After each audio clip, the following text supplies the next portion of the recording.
C'est la première fois en vidéo qu'une guitare comme ça est montrée. Waouh! Qu'est-ce que je kiffe. Ah, Moussaï!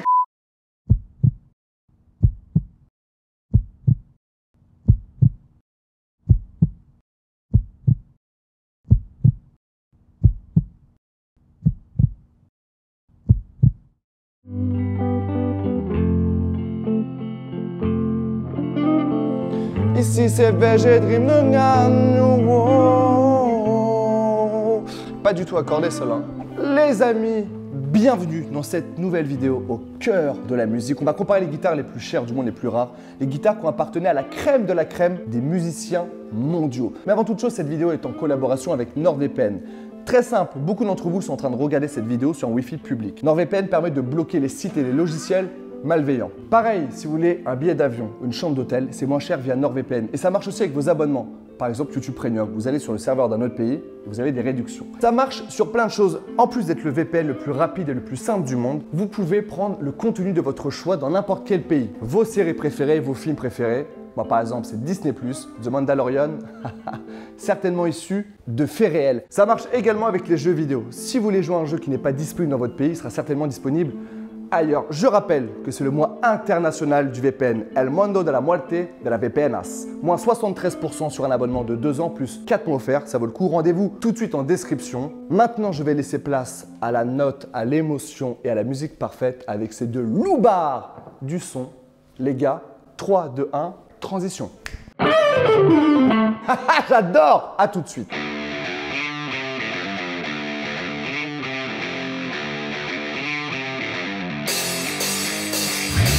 Salut, c'est PV, bienvenue sur la chaîne de Morgan VS. Aujourd'hui, mon pote m'a invité pour qu'on teste des guitares. Alors vous savez que les guitares, il y en a des rares, il y en a des très communes, il y en a des pas chères, il y en a des extrêmement chères. Donc on va voir tout ça ensemble. Moi j'ai une question, est-ce qu'on pourra jouer avec les guitares? Tu pourras jouer, je pense, avec toutes les guitares, même les guitares qui ont plus de belle lurette. On y va? On y va. Allez mon petit PV. C'est par où, belle lurette? Mon cher PV, je te parlais tant de maths, il est enfin devant nous. Tu connaissais pas trop PV, j'ai l'impression vous êtes... Je le connais depuis 1 heure, PV. Ouais, bah ouais. Lui c'est un passionné de malade, attention. Je suis un zikos quoi. Ah t'es un zikos. C'est comme ça qu'on dit. Il a fait terminale L. Est-ce que tu peux nous expliquer dans quel endroit on est? Parce que j'ai l'impression que c'est assez ouf. Comment décrire cet endroit? C'est un showroom, il y en a certains qui le décrivent comme un musée. En fait, c'est une interprétation un peu libre à chacun. C'est chez toi? C'est chez nous, parce qu'on est une équipe ici. Il faut le dire. Il y a des belles guitares au mur, tout le monde peut les jouer. C'est un paradis pour les musiciens, quoi. PV, toi qui as l'œil un peu de ça, est-ce que déjà en rentrant dans cette pièce, t'as jeté des petits coups d'œil et tu t'es dit oh putain, il l'a celle-là ou un truc comme ça? La première chose que tu remarques en entrant ici, c'est qu'il y a énormément de guitares qui sont des modèles de base très connus et très bons. Et en fait, tous ces modèles ont une histoire. Et donc quand tu poses des questions à Matt, genre pourquoi est-ce que cette Melody Maker, elle est pas comme celle que je connais, bah, il t'explique pourquoi, il te dit à qui elle a appartenu, etc. C'est un passionné de fou, c'est-à-dire qu'on est arrivé ici il y a 1h30 pour manger et surtout boire du médoc. Il avait envie de m'expliquer déjà plein de choses. Donc j'ai une question enfin. T'as quel âge? J'ai 27 ans. 27 ans, t'as appris la guitare tout seul? Parce que je voyais que tout seul. Tu t'entraînais tout à l'heure, tu étais autodidacte. Ça se voit, hein, ceci dit, hein, à la pratique. Hein, ça se voit. J'ai vraiment appris tout seul. Ah, mais attends, je suis à côté de PV, je peux pas fanfaronner là quand même. Je fanfaronne pas non plus, parce que moi je suis quand même compositeur. Ah, est-ce qu'il y a un petit battle d'ego là? Du tout. Non, mais c'est un truc qui La battle, elle est finie depuis longtemps, frérot. Je te le dis, moi. Il faut aussi, tu vois, chacun savoir où on en est. Je pense qu'on est là-dessus, on est dans le même état d'esprit. C'est-à-dire que des bons musiciens, des bons guitaristes, il y a des gens qui à 16 ans ont un niveau qu'on n'atteindra jamais de toute notre vie. Il faut savoir en quoi t'es bon. Et si toi, ta passion, c'est de voyager, choper les bonnes guitares, raconter des histoires, et que moi, ma passion, c'est de parler de musique, ben on va se focaliser chacun sur notre truc. C'est pour ça que il a une collection de guitares incroyable et que je fais de la vulgarisation de musique. Sinon, je serais sur scène à faire des solos endiablés, mais je fais le niveau. Eh, attention, j'ai comme une grosse culture de guitare. Ça serait pas des médiateurs, ça? On passe tout de suite à la guitare numéro 1. Qu'est-ce qu'on a dessus? Des petits glaçons? C'est une signature à Live Bar de Paris. Ça, c'est des potentiomètres. Tout le monde appelle ça des potards. Je te dis une fois le mot potentiomètre, tu ne l'entendras plus jamais. C'est une guitare électrique. C'est une guitare électrique. Une basse. C'est une guitare électrique. Elle a 6 cordes. Oui. Les guitares basses sont 4 cordes. Exactement. Déjà, on a la base. Déjà, c'est bien. Qu'est-ce qu'un accord? On reprend les bases, hein. Moi, je t'avoue qu'à part chanter le lac du Connemara pendant 10 ans au collège, le Connemara, j'ai redoublé mon collège à cause de ça. Je connais pas trop les bases. Donc, qu'est-ce qu'un accord? Un accord, c'est un ensemble de notes. Ok. Vas-y, fais-moi un accord. C'est beau. Oh. Très très bien accordé. C'est un fa mineur que tu as fait? La mineur. La mineur. Parce que tu as dedans 3 notes qui se répètent à différentes octaves, qui sont le La, le Do et le Mi. Le Do étant la tierce mineure, du La la fondamentale, et le Mi la quinte. Évitons les bases, allons directement aux choses un peu plus complexes que ça.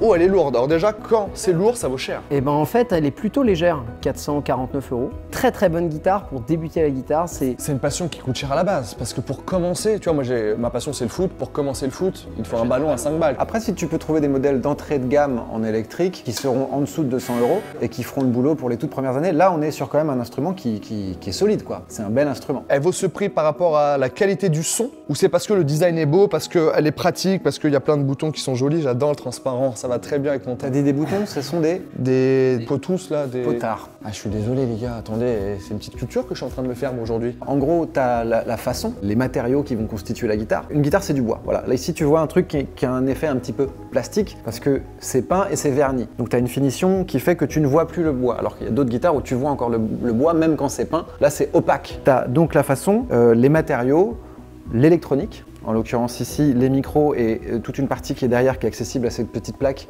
où tu as l'électronique pure, c'est-à-dire les condensateurs, les circuits électriques. Et évidemment, l'ensemble des petites choses, des petits détails, la castillage, toutes les parties en métal et la réputation de la marque. C'est une grande marque ça. Epiphone, à la base, c'est une bonne histoire. Déjà, le format de cette guitare est appelé la Les Paul. C'était le nom d'une personne qui était designer à l'époque et qui a designé ce modèle. Il faut quand même savoir que quasiment l'intégralité des guitares, ce qu'on appelle solid body, s'appelait Les Paul. Les autres évidés s'appelant ES pour Electric Spanish Guitar.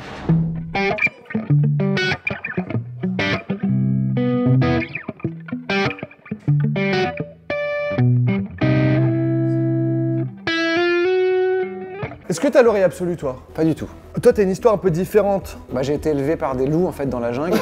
C'est de ça dont tu veux qu'on parle? Ouais, c'était pas ce bail-là. Toi t'es né dans une famille de musiciens parce que le premier épisode de toute ma vie que j'ai tourné, j'ai eu la chance de tourner avec ce gars-là. Et il m'a invité chez lui et j'ai vu cette maison avec un nombre d'instruments incroyables. 7. C'est quoi ça? Il dit ouais, je viens issu d'une famille de musiciens amateurs. Et ouais, j'ai grandi là-dedans et c'est une chance incroyable. Et mes deux frangins aussi font de la guitare et de la basse. Moi, c'est un truc naturel. Après, moi, entre tout ça, mon cœur balance. J'ai jamais su choisir. Donc, je suis autant pianiste que guitariste, que batteur, vite fait bassiste et encore plus vite fait flûtiste. Mais je vais m'en aller là. je suis pas bilingue, mais c'est vrai que je maîtrise l'allemand, l'italien, l'espagnol et le hongrois facilement. Ouais. Mais je reste une merde. Déjà, ce que t'as fait, c'est incroyable. Essaye. Non, je vais faire mon premier accord sur une guitare plus haut de gamme. Et moi, il m'a dit avant le tournage, je veux une guitare qui pèse. Moi, je pense qu'on peut même passer à la deuxième guitare. Deuxième guitare. Waouh, une Fender. Qu'est-ce que je kiffe. Fender, ouais. Non, c'est écrit là. Fender. Qui est le concurrent de Gibson. Exactement. En fait, dans les années 50, d'ailleurs encore aujourd'hui, hein, Ouais, deux bien marques sûr. qui sont les marques références, tu vois, dans la guitare. Il y a Marc Dutroux Exactement. et Gibson. C'est pas bon pour toi ça. Je suis pas dedans. Je suis pas dans cette vidéo, moi. Tu me coupes au montage, juste tu coupes toutes les images où on me voit et c'est bon.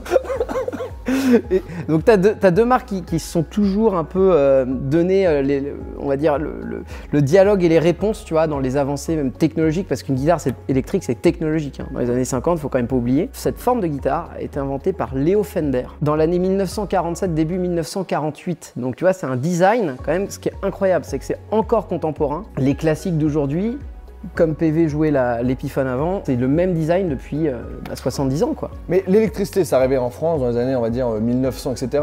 À quelle année ils ont fait les premières guitares électriques? Parce que j'ai l'impression qu'ils les ont fait très tôt quand C'est même. années 50. En gros, bah non, les premiers prototypes, c'est années 30. Ouais, c'est ça. En fait, tu as une marque qui s'appelle Rickenbacker qui a déjà inventé, parce que si tu veux, quand tu jouais en ce qu'on appelait les big bands à l'époque, dans les bars, les gars, ils étaient obligés de monter leurs cordes super hautes, tu vois, pour se faire entendre parce qu'ils n'avaient pas de micro. Donc tu as Rickenbacker qui a commencé à inventer ce qu'on appelle les lap steel, et la première guitare électrique aujourd'hui, elle a été retrouvée. En tout cas, le premier modèle, elle est de 1933 et c'est une Rickenbacker qui est encore dans le musée de la country à C'est Nashville. la frying pan, c'est ça? Ouais, exactement. 1933. C'est une bûche de bois avec un manche et un gros poêlon en fonte. C'est très très dur à jouer. Déjà, Matt, moi je vais te dire comment je choisis mes guitares, moi, quand je vais dans des magasins. Je fais ça et je touche le manche. Et si je vois qu'il y a une bonne dose de vibration, que ça vibre, C'est-à-dire que le bois, il C'est contient. vrai ce que tu dis, en plus c'est hyper important, la densité du bois, le son. Comment t'as fait pour savoir ça? Bah je sais pas, j'ai l'impression que c'est naturel, j'ai peut-être l'oreille artistique. C'est aussi pour ça que les guitares, en prenant de l'âge, prennent de la valeur. Il y a deux raisons, la rareté évidemment,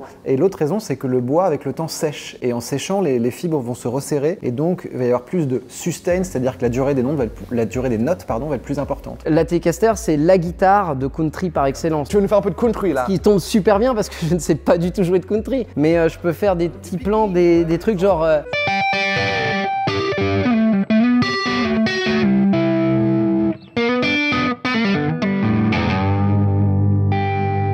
Oh là là, je te jure, j'ai envie de voir ma meuf en Santiago avec un drapeau Avec le d'Amérique. micro ici, c'est le piquant de la Telecaster, donc tu as le même truc, et tu vas voir la différence entre un micro manche et un micro aigu.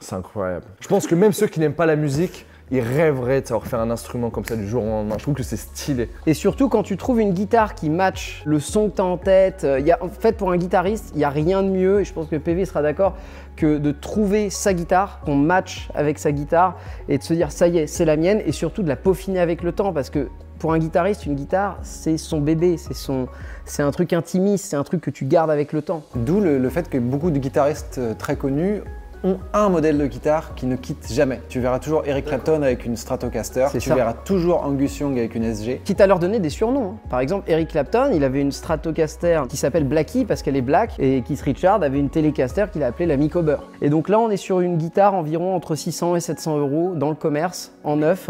Oh là là. Mais elle, pour l'instant, j'avoue que le style de musique me plaît bien. Est-ce qu'on pourrait passer à la next? Flying V qui est une des guitares les plus stylées et les plus reloues à jouer quand t'es assis. Et en plus, la Flying V, c'est un modèle de guitare qui a une histoire extrêmement intéressante. Tous les ans, dans le marché de la musique, tu as un salon qui s'appelle le NAMM Show. Quand la Flying V arrive au NAMM Show de 1958, les gens à l'époque regardent la guitare et se disent non mais qu'est-ce que c'est que cette merde quoi. Vraiment. Et donc la Flying V n'a aucun succès. Et il y avait deux modèles de guitare, la Flying V et l'Explorer. C'est des guitares qui n'ont pas du tout marché et qui ont eu leur succès quand Metallica est arrivé, quand Scorpions est arrivé, parce qu'en fait les gars ils se sont dit ouais vas-y c'est des guitares hyper bien pour la scène. Quand je vois ce mec qui a une guitare comme ça, j'ai pas envie qu'il me fasse une musique toute douce où je suis avec ma meuf et genre non. Là j'ai envie que tu me fasses un truc de ouf.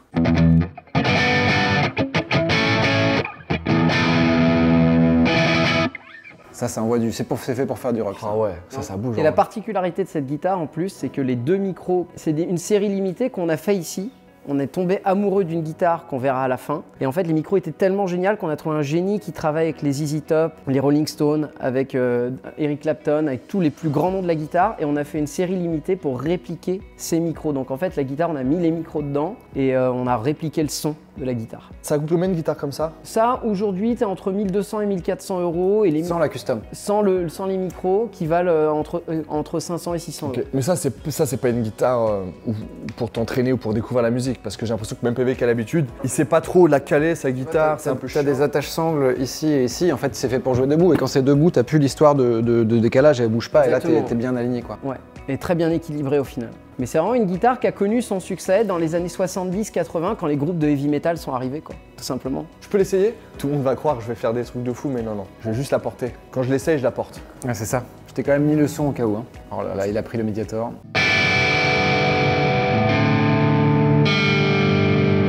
Walker Texas Rangers. C'était l'hymne américain que tu jouais? C'était Walker Texas Rangers. Ah oui, d'accord.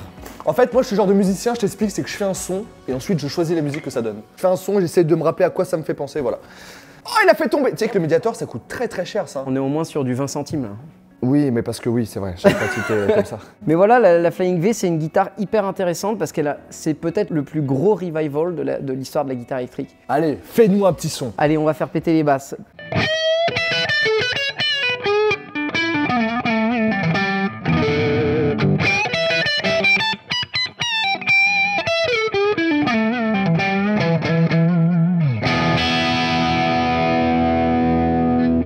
J'ai une montée, à chaque fois que vous jouez, j'ai une montée de kiffance. Vous avez l'habitude, mais c'est tellement du talent de créer des choses. Moi, je kiffe les gens qui créent. Je suis amoureux des passionnés qui arrivent à créer des choses. C'était le philosophe qui disait, Jean-Philippe Smet, qui disait « Toute la musique que j'aime, elle vient de là, elle vient du blues ». Et il avait raison. Ah oui, c'est vrai. Ouais. Qu'est-ce qu'il y a après cette petite pépite musicale? Il y a une autre pépite. Oh, mais on enchaîne. Alors là, on est sur une autre technique, j'ai l'impression d'un instrument parce qu'elle est ouverte. Si tu veux, ce modèle de guitare, on appelle ça une ES, tout simplement pour déterminer cette gamme de guitares semi-holo ou pour dire semi-plein, puisqu'il faut savoir que la base architecturale de cette guitare, ils ont mis une poutre au milieu pour que on évite le Larsen et le gros que personne n'aime. Et en fait, ES pour Electric Spanish Style Guitar. Et ça, c'est vraiment une guitare qui a un son, du coup, de par sa structure, qui a un son plus chaud, qui a un son qui est utilisé par beaucoup de bluesman. Donc là, je vais quand même t'en citer. Il y a B.B. King, Chuck Berry, le gars de Johnny B. Goode. Dans Retour vers le futur, c'est exactement le même modèle de guitare, sauf qu'il y a un vibrato sur la table. Et d'ailleurs, là, c'est une grosse anecdote, puisque Retour vers le futur, c'est le plus gros fail. Déjà, c'est pas une histoire vraie. Hein. Déjà, parce qu'il y a beaucoup de gens, c'est très controversé ce film-là. Exactement. Et en fait, dans Retour vers le futur, ça se passe en 1955. Et Marty McFly, lui, joue cette guitare, le même modèle. Sauf que le problème, c'est que ce modèle, chez Gibson, il apparaît sur le catalogue en début 1959. Donc il joue une guitare qui n'est pas censée exister en 1955 et pouf dans tes dents Marty McFly. Ah, voilà, ça c'est le problème des films faits à la va-vite. Jamais il y aura une incohésion comme ça sur ma chaîne. Je trouve que c'est un modèle qui est ultra polyvalent. En fait, tu as une rondeur qui te permet de faire du jazz et tu as une agressivité qui peut aller t'amener jusqu'au rock. Hard rock peut-être, tu vas pas faire du métal avec ça. Un peu gros en termes de manches, donc forcément un peu plus difficile à jouer. À part à l'époque, c'était des guitares de solistes, mais maintenant les solistes très techniques vont préférer des guitares plus faciles à jouer. Mais pour jouer de la guitare rythmique, ce qui est mon cas, donc je suis pas soliste, c'est fantastique. Oh, Ça, fin des années 50, c'est révolutionnaire. ça c'est moi ça c'est le genre de... Là, j'ai envie d'être en soirée comme ça, avec PV. Moi mes potes ils savent pas faire ça. Ils savent que rouler des bédos en 30 secondes, alors c'est pratique, il y a son côté pratique, hein. Forcément. Mais putain, ça c'est quand même mieux. C'est quand même mieux. Tu vois ce que tu pourrais faire avec tes doigts? Ce modèle, c'est exactement ce que PV a chez lui, sauf que cette petite machine qu'on appelle le Varitone, c'est ce qui te permet de régler tes fréquences de son. Donc en fait, c'est ce qui va capter le son qui est capté par le micro. Ça va passer dans le Varitone et en fait, en fonction de la position de 1 à 5 où t'es, la fréquence va être différente et c'est ce qui explique le changement de son quand PV joue et l'active en fait. Et cette guitare, du coup, s'appelle de par ce système le S345. L'anecdote des chiffres, comment ça s'explique? C'est que le S335, elle valait $335 en 1958. 335 $, c'est énorme pour l'époque. C'est énormissime. C'est-à-dire que les musiciens, ça c'est 1 an de salaire pour un musicien à l'époque, voire plus, et c'était vraiment des instruments élitistes. Et la 345, $345. Et celle-ci, en plus, là on entre dans les guitares avec celle-ci d'artiste. Elle appartenait à un génie du blues qui nous l'a cédé gentiment l'année dernière, qui s'appelle Marcus King. Et Marcus King, pour moi, c'est le nouveau génie du blues. Mais oui, il est jeune, il a cette dégaine américaine. Exactement. Je vois qui c'est Marcus King. Combien ça vaut une guitare comme ça? Elle coûtait 345 $, ça? Elle coûtait à la base 345 $. Aujourd'hui, neuve, c'était entre 7 et 8 000 euros. Et après, les guitares d'artistes. Si vous aimez Marcus King, vous êtes prêt à mettre un prix indécent. Si vous l'aimez pas, vous mettrez rien du tout. Et les cordes, c'est fait en quoi? Chaque marque de cordes a sa recette secrète, un peu comme Coca-Cola, et c'est un petit peu... Là, c'est une marque qui s'appelle Ernie Ball, après tu as d'autres marques qui s'appellent D'Addario, etc. Et chaque marque a son secret d'alliage. Est-ce qu'on passerait pas à la prochaine étape? À la prochaine. J'ai envie de me régaler de ton On savoir. va commencer à s'élever, là. Est-ce que là, on toucherait pas du doigt l'exceptionnel? Là, on vient de passer le 5 chiffres. 5 chiffres, moi je dirais 13 500. Putain, il est doué, c'est ça? Non. Non, c'est 12 500.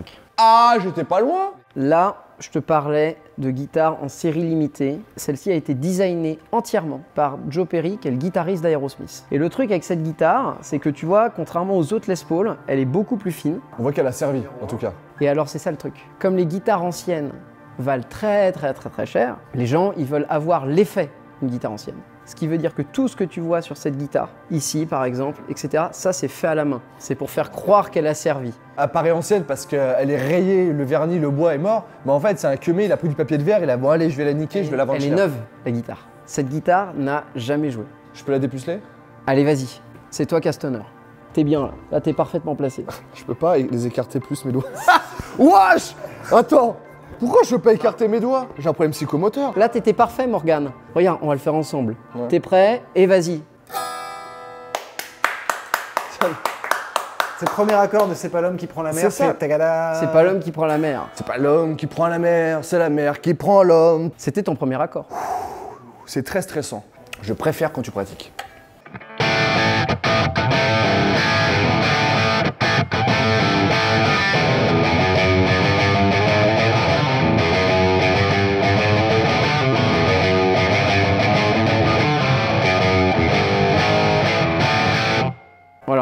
Et tu as toujours cet accès aux aigus qui est bien. Et tu as une guitare, là, tu as une guitare de super qualité.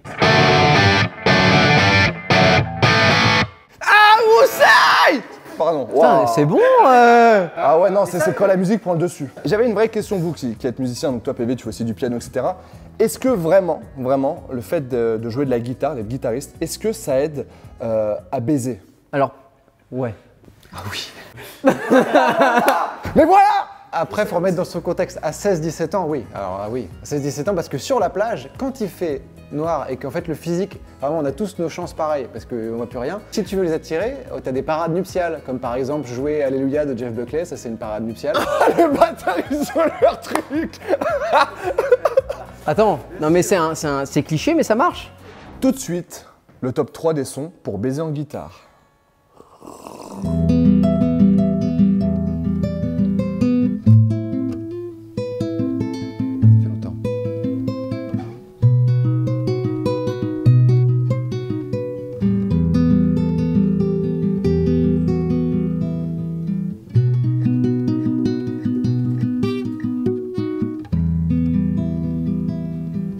Demi-ticket là parce que je l'ai presque. C'est beau, c'est beau. Ouais, en vrai, elle te suce. Déjà rien que ça. Bravo PV. Bravo PV.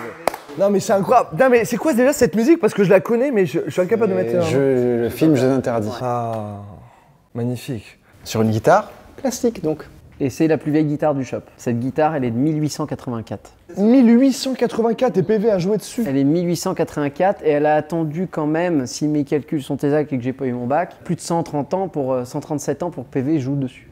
Oh la pauvre, maintenant elle peut mourir en paix. Elle devrait plus exister parce qu'elle appartenait à José Reyes, qui était le chanteur d'un groupe qui s'appelle Manitas del Platas. Et normalement, dans la tradition gitane, si tu veux, il veut que parfois tu brûles ta guitare avant de mourir. Je peux la prendre ou pas? T'as les mains propres? J'ai les doigts propres, ça va. C'est un gitan qui l'avait. Hein.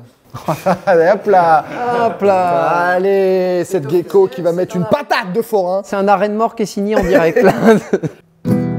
Alors ouais, je me la raconte.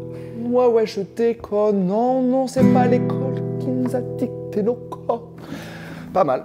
C'est pas mal. Hein. J'aime beaucoup celle-là. Mais à chaque fois, tu sais que je porte ce genre d'objet qui a une histoire de fou, je me sens pas à ma place. C'est ça qui est fou. C'est qu'on n'était pas destiné à la voir, cette chose, tu vois. Et c'est le but d'ici, c'est-à-dire qu'ici, ce qui paraît inaccessible dans les musées, nous on le rend accessible. C'est quoi la prochaine étape? La prochaine guitare, elle va arriver. Je sens qu'elle te plaît, mon petit PV, mon petit Paul Victor. Elle est pas mal. En termes de look, c'est pas celle qui m'attire le plus. J'aime bien les aplats de couleurs, les guitares unies. Par contre, elle est particulière, ça se voit. Mais en termes de micro, c'est très différent. Et surtout, elle est plus fine, et tu me disais? Le modèle, c'est une Melody Maker. C'était la guitare d'étudiants, la guitare des enfants, la guitare des gens qui n'avaient pas les moyens de se payer une Les Paul. Pourquoi cette guitare se retrouve ici dans ce classement? C'est pour plusieurs raisons. Elle a été faite par le luthier des ZZ Top, les très longues barbes là. Et cette guitare, le guitariste des ZZ Top, Billy Gibbons, c'était sa guitare. Et comme Billy Gibbons a tendance à aimer les instruments très légers, cette guitare, le corps entier est creux. Et ça se ressent au son? Nous, peut-être pas, mais quand tu la joues... Vas-y, PV, fais-nous une petite mélodie.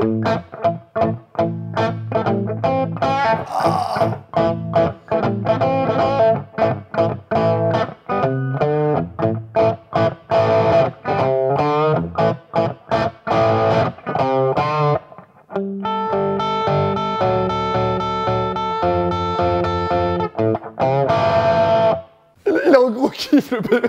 C'est ta tête qui me fait rire. Mais moi, j'adore. Ça, tu sais, PV, là, t'as une guitare. Déjà, c'est 5 chiffres aussi, je t'annonce. Et là, c'est vraiment tout grâce à l'artiste. Elle a été authentifiée, signée, on a le certificat, on a tout. Donc ça, c'est une guitare qui est entre 35 et 40 000 euros. Je vais demander une dernière chose à PV, c'est de me faire une petite transition le temps que Luca apporte la prochaine gratte.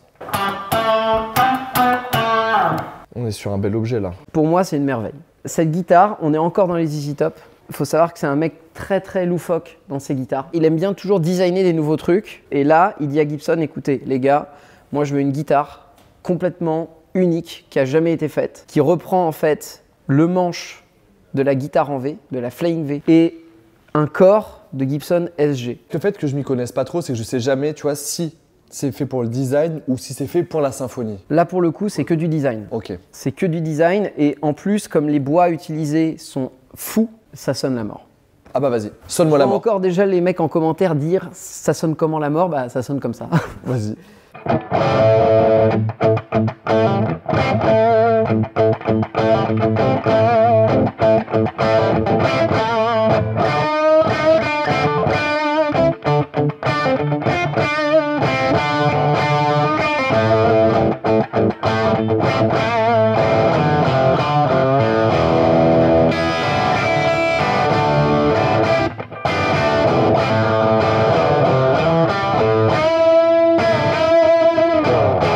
Qu'est-ce que je kiffe. Et ce qui est fou, c'est que cette guitare, ils en ont fait 5 dans le monde. Billy Gibbons, il a la numéro 1. Nous, on a eu la chance de vendre la 3 et la 5. Donc, c'est-à-dire que ça, c'est une guitare, c'est la première fois en vidéo qu'une guitare comme ça est montrée. Sur le sol européen, c'est sûr. Peut-être aux États-Unis, ils ont fait des dingueries, mais je ne suis pas au courant. Et ce qui est incroyable aussi, c'est que Billy Gibbons, il a poussé tellement le truc loin. Texas oblige. Ouais, il y a la plaque Vous en avez forme Texas. de Texas. L'étoile, c'est Houston. Et c'est la ville d'origine de Billy Gibbons. Mais c'est fou, elle est magnifique celle-là. Donc cette guitare-là, c'est un pur bijou. Ça coûte combien une guitare comme ça? Mais c'est quasiment inestimable, quoi. On va passer à l'instant T, c'est-à-dire à l'instant transition. Je veux une musique de 4 secondes. Est-ce que je peux me permettre de prendre ce petit instrument? Avec grand plaisir. Pourquoi tu prends la seule guitare où il y a un nom d'alcool derrière la guitare? Beer, ça veut dire ours.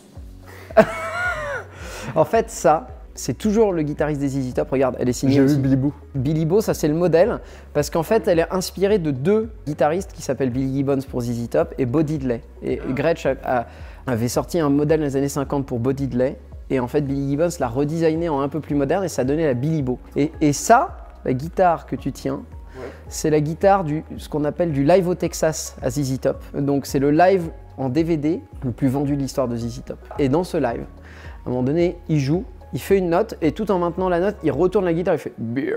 Et tu vois, ils ont mis au feutre les points pour qu'ils se repèrent avec la scène. Comme un texte d'un comédien, quoi. Ah mais c'est ça. Et c'est pour ça que tout à l'heure, ton accord de mi mineur, tu l'as fait direct, tu avais les points. Et au final, tu as une guitare qui est prête à jouer en concert mais qui est fun. Parce que ZZ Top, c'est un groupe sur scène qui est ultra fun. Et ça, c'est inestimable et c'est encore à Nico en plus. C'est ça qui est formidable. C'est inestimable, mais, parce qu'il y a un mais, on a réussi à négocier avec notre ami Nico, et normalement on va faire gagner cette guitare à la commune. Oui. Un Nico? Non. Non. Non, on fait gagner Mais la... par contre, pourquoi on n'en ferait pas gagner une autre? D'ailleurs, c'est une bonne idée, ça. Très très chaud. On fait gagner laquelle? La première pour débuter. Déjà à 400 balles. Attends, c'est quand C'est même quoi une très très belle guitare. Celle-là, on va la faire gagner. Est-ce qu'on peut la signer un peu pour faire style? Moi et PV, on a fait un petit peu un concert avec. Bah attends, on va la signer ensemble. Vas-y, on va la signer. On la signe là par contre. Chacun va choisir son endroit. La prochaine guitare, c'est, si je me trompe pas, la guitare qui est juste à côté. Comment tu peux la prendre aussi sereinement? Je suis très serein comme mec. Du coup, celle-là, c'est une guitare qui a été vue justement sur YouTube, les télés, des milliards de fois. Alors attends, des milliards de On fois. peut trouver, tu nous fais en mode quiz? Attends, fais-moi VSPV Nova. C'est un guitariste déjà. Fruisance. Frusance. Putain, il est bon à quelques lettres près. Ah ouais, c'est dommage. Hein. Et ce groupe, c'est les Red Hot Chili Peppers. Oh, Bah c'est ça! t'as dit fruisant, c'est frucente. Frugiente. Non mais parce que moi je... Mais non, mais alors... Oui, parce que moi je... Mais moi, non, je parce parle qu'en fait, français. il le connaît bien connais et comme c'est ça. son Mais surnom. déjà c'est entre fort eux. ou pas? Je connais sur ma vie. Je savais pas. C'est sa guitare à lui. C'est la guitare du clip Can't Stop. Oh j'adore. Déjà, ça, c'est un bruit, ça. Bon, j'espère qu'on va pas le louper. Hein.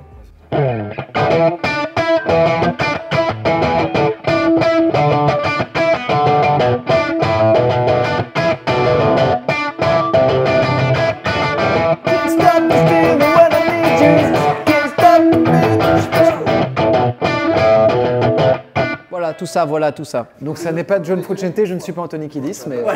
Mais il y a une musique aussi pour Ken aussi. Il y a California. Ah, Californication.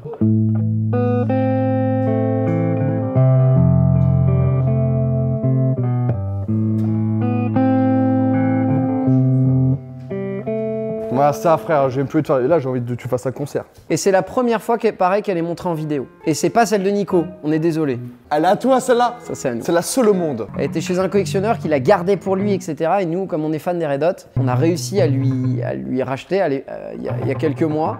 Et elle n'a jamais été refilmée depuis le clip Can't Stop. C'est la première fois qu'on la filme.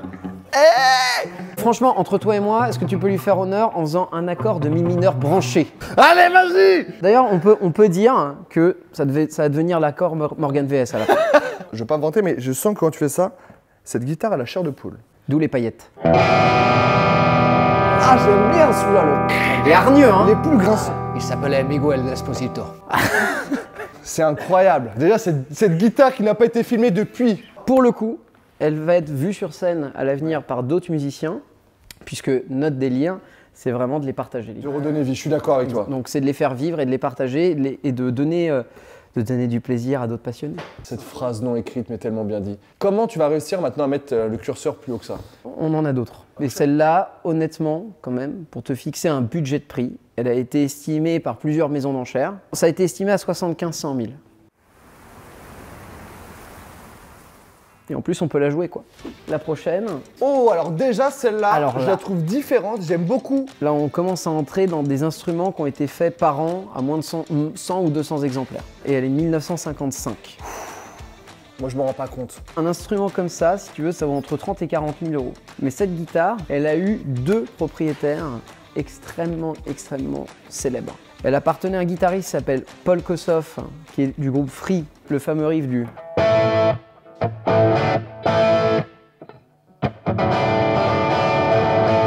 Après, t'as les trucs qui faisaient... Alright now.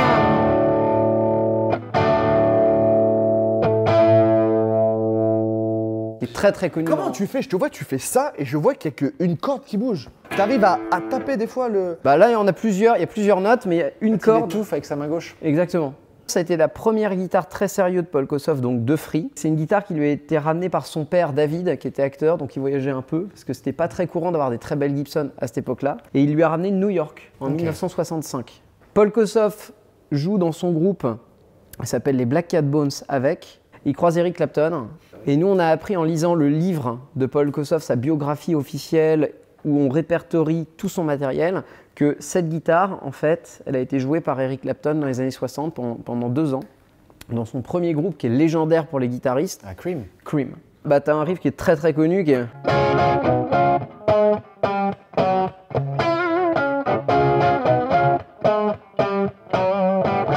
J'ai des souvenirs à chaque truc, ça me rappelle des... Je sais pas du tout les mettre dans ma tête, où est-ce que j'ai entendu ça ou quand, mais je connais tout ce que tu fais quasiment depuis le début. Et la particularité donc de ce modèle, c'est que c'est une Les Paul, mais en fait qu'on appelle la Black Beauty, donc qui est la Les Paul très haut de gamme à l'époque. En 1954, ils inventent ce micro, qui est ce qu'on appelle un Alnico 5, donc c'est juste l'alliage d'Alnico qui veut dire nickel et cobalt, alliage de nickel et de cobalt, Alnico, qu'on appelle dans le jargon guitaristique un micro staple. Le truc c'est que du coup, Paul Kossoff, il y a à peu près 10 guitares dans sa carrière. Donc ça, c'est une des 10 guitares qui a fait partie de la carrière de Paul Kossoff. Sa place est dans un musée.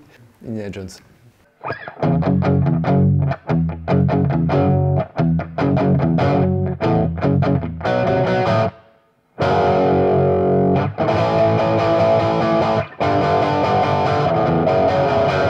Ouais, c'est plus fait pour faire du rock'n'roll en fait. Peut-être pas Estelle.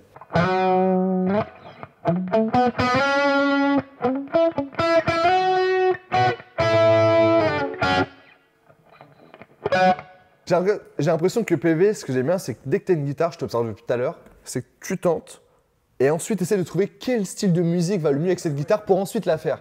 Pour moi, comment je voyais le truc, c'est que oh, j'ai envie de faire cette musique, tu prends n'importe quelle guitare, tu la fais. Alors que non, c'est pas ça. Parce que chaque tu guitare a testes une ta guitare et tu personnalité. dis non, pour la musique que je veux, ça va être chaud. Est-ce que on s'approcherait pas de la fin? Est-ce que tu aurais un dernier objet à nous montrer? Là, moi, je propose une entrée théâtrale pour ce qui va Le se Graal. passer. Il y a le roi Arthur, les chevaliers, ils arrivent tous là. Merci C'est Nico. Nico à la caméra, Nico. Waouh. Ça, les gars, vous avez devant vous, et je sais que Morgane l'a vu tout de suite, c'est une vraie Les Paul 59, les gars. Ça, c'est le genre de guitare que peut-être entre 0 et 1% des guitaristes vont jouer dans leur vie une fois. Pourquoi aller où? Parce que, alors C'est 1959, l'âge d'or. Cette année-là, Gibson sont arrivés à l'apothéose de leur art, mais ce qui est très drôle, ces guitares-là, quand elles sont sorties, Fender, ils sont au top. Et donc Gibson, ça c'est un four complet. C'est-à-dire que ça, les mecs n'en veulent pas. C'est-à-dire que c'est comme la Paul Newman chez Rolex. Quand elle est sortie, personne n'en voulait. Et là, les revendeurs les renvoyaient chez Gibson. Il y en a eu 647 de fabriqués en 1959.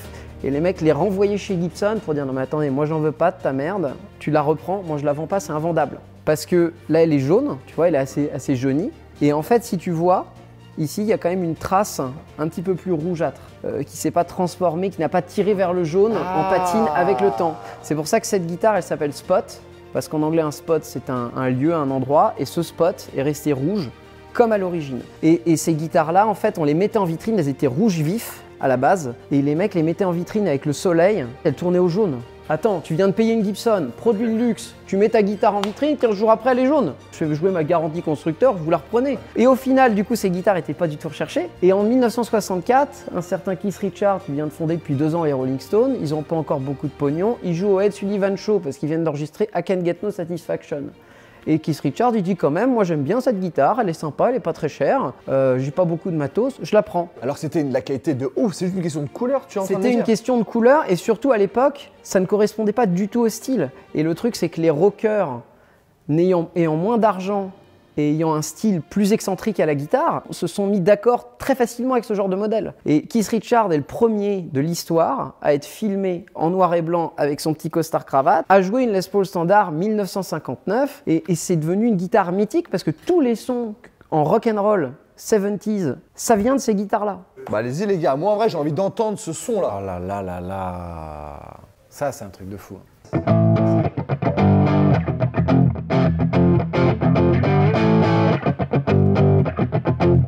T'as la puissance.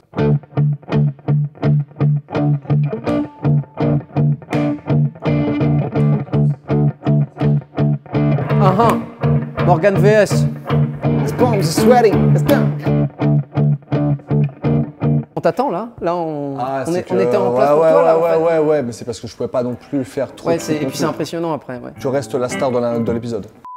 Eh, mais t'as vu comment il le retrouve son accord Il a de mieux en mieux, ouais. Alors juste un truc, parce que je vais avoir plein de questions dans les commentaires et tout. Non, je n'en ferai pas mon métier. Voilà, je suis humoriste. Je suis pas guitariste. En vrai, tu vois, c'est pas qu'un mythe quoi. Elle porte aussi ça, elle porte cette aura et le mythe qu'elle a autour, la légende. C'était magnifique. On va quand même parler des gammes de prix de ces guitares-là. Tu peux trouver en fonction de l'état, parce que les modifications qu'on peut leur apporter peuvent détériorer ou pas la cote. Mais ça peut être entre 200 000 et 500 000 euros. On parle d'une maison. C'est une à Nantes. fourchette d'entre 200 000 et 500 000. C'est ça. Parce qu'en fait, après, il y a des guitares stars, et Spot, c'est une guitare star. Bon PV, si tu devais repartir avec une petite guitare, ça serait laquelle? Je reste sur ma préf de la Le S. S65 avec le Varitone parce que c'est une histoire de goût personnel et que cette Les Paul avec ses 2 micros doubles qui a une patate d'enfer ne correspond pas forcément À ton jeu. à mon jeu, à mes goûts. Non, vraiment, c'était incroyable. Merci, Matt. On a passé un bel après-midi. Contactez-le si vous avez des questions, n'hésitez pas. PV, je le présente même plus. PV qui était maître youtubeur, maître instagrammeur, maître musicien, maître twitcher. Maintenant, le gars ne s'arrête pas. Oh, j'arrête pas, je suis un vrai déglingos, un zikos quoi. C'est quoi tes projets, toi, mon petit peu? La BD qui sort en août. BD qui Incroyable. sort chez Dupuis, qui parle de musique et qui est accompagné évidemment d'un EP 4 titres. Moi j'ai composé, j'ai bossé avec un guitariste soliste très fort pour la partie rock et avec un DJ pour la partie kawaii parce qu'il y a 2 titres rock, 2 titres kawaii, parce que c'est un tremplin, un concours musical dans lequel s'affrontent 2 groupes avec des univers différents. Et peut-être te voir sur scène un jour les jouer. C'est pas sûr, non. C'est pas sûr, celle-ci. C'est pas prévu encore la tournée pour le moment, mais moi je serai sur scène avec mon spectacle Les Franglaises à partir de septembre à Bobino et en tournée dans toute la France. Merci à tous de nous avoir suivis. Vraiment, je mets tout en description. Merci mon Matt. On va signer la guitare tout de suite et on la fera gagner sur Instagram. Merci Hugo, merci tout le monde. C'était Morgan et toute son équipe en direct de YouTube. Merci PV, merci Matt. Bye.